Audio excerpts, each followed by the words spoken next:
Welcome back with another edition of Iowa Momentum Weekly. I'm Katie Buckles with this week's recap of news and events, starting with the Des Moines Mud Run. And it was just that, muddy. Over the weekend, just under 600 participants took part in this adventure. Runners were able to choose from two different mud runs, the 1 mile fun run and the 3 mile run. In the heart of Des Moines, the Mud Run is a course etched through the grass and wooded area along the Des Moines River, held at the James County Soccer Complex.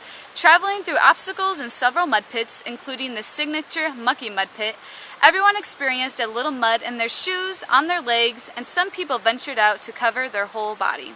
Kids also took part in the Little Muddy Buddy Trot for a chance to get a taste of the mud run themselves. These runs were not timed, just for good old fun. Everyone who finished was presented with a finisher's medal at the finish line.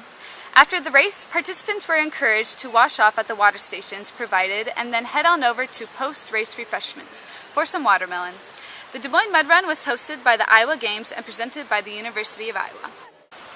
In other news, two triathlons were contested this weekend, the Quad Cities Triathlon on Saturday and the Hickory Grove Triathlon on Sunday. Brian Sames in Minnesota came from a minute behind Johnston's Evan Colbert in the final 5-kilometer run to win on the hilly Hickory Grove Triathlon course.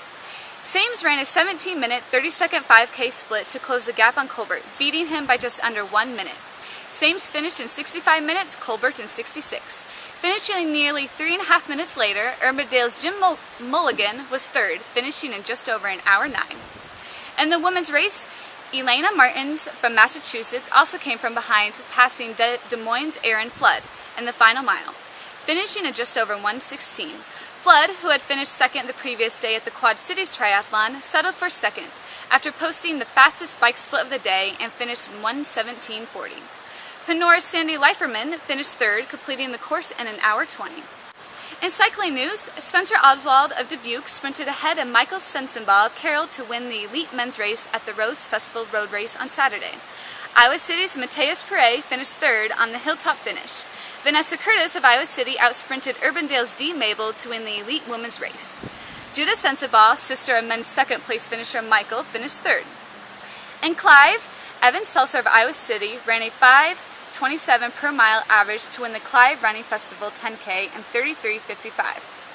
Des Moines' Jacob Kamer followed in second, more than a minute and a half behind, finishing in 35:28. Anthony Sensdana of Cumming was third, yet another minute and a half behind, finishing in 37:47.